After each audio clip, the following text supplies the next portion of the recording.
Mimpi Muhammad Qasim berisi tentang Perang Dunia Ketiga, bagaimana kejadiannya akan terjadi, dan bagaimana kejadian Perang Ghazwahin, yaitu perang melawan India. Mimpi Muhammad Qasim juga berisi tentang kebangkitan Islam, keluarnya Dajjal, munculnya Ya'juj Ma'juj, dan turunnya Nabi Sallallahu Alaihi Wasallam.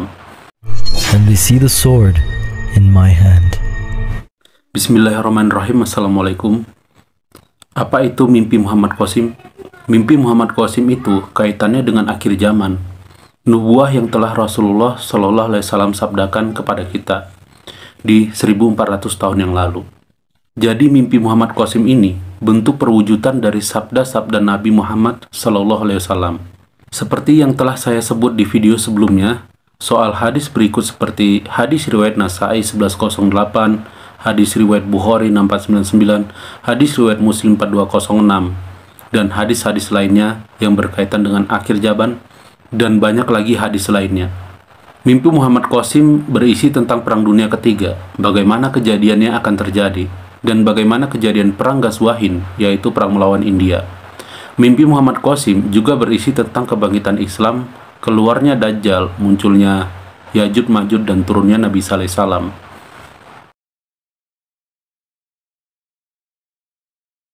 Dari isi mimpi Muhammad Qasim secara garis besarnya, sudah tentu sangat penting untuk kita ketahui, karena kitalah umat akhir zaman.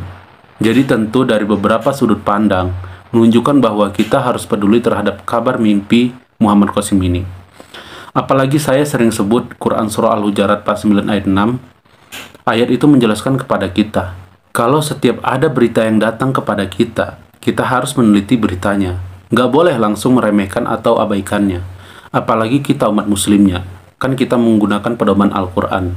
Maka kembalilah kepada Al-Quran dengan melihat Quran surah tersebut, yaitu Quran Surah Al-Hujurat 49 ayat 6. Kembali pada apa itu mimpi Muhammad Qasim, dari sudut pandang lain yang jadi keharusan kita untuk memperhatikannya, lihat gambar ini. Fase yang menunjukkan kita berada pada posisi akhir. Di sini kita berada di fase kelima. Di fase ini, di mana kira-kira yang pantas untuk dijadikan pusat perhatian kita sebagai bentuk pengkabaran yang akan sampai kepada kita. Sementara Nabi tidak mungkin, apalagi Rasul, malaikat juga tidak mungkin. Jadi tentulah kabar mimpi yang paling tepat, karena Rasulullah Shallallahu Alaihi Wasallam sudah sampaikan, dan memang seperti itu, karena mimpi bagian dari kabar kenabian.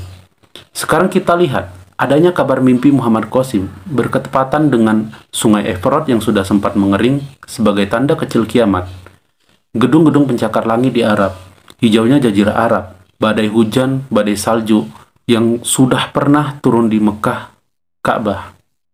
Laki-laki seperti perempuan, perempuan seperti laki-laki, kebodohan di mana-mana, anak yang durhaka terhadap orang tuanya, dan banyak lainnya lagi lah. Kalian juga tentu sudah tahu.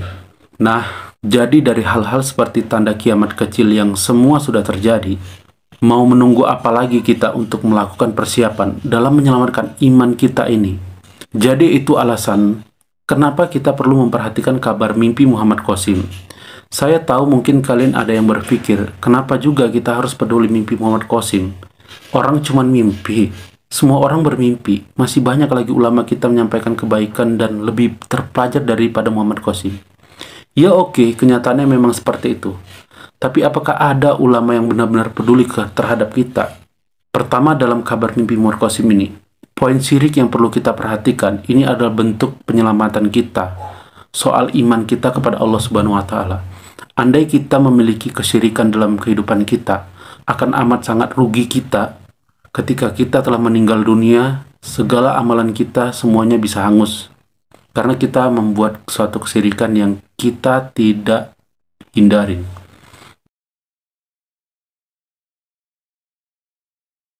Jadi dari kabar mimpi Muhammad Qasim ini, kabar-kabar yang baik yang telah disampaikan lewat mimpinya, ini bukan menjadi kedudukan baru yang menggeser Al-Quran dan hadis.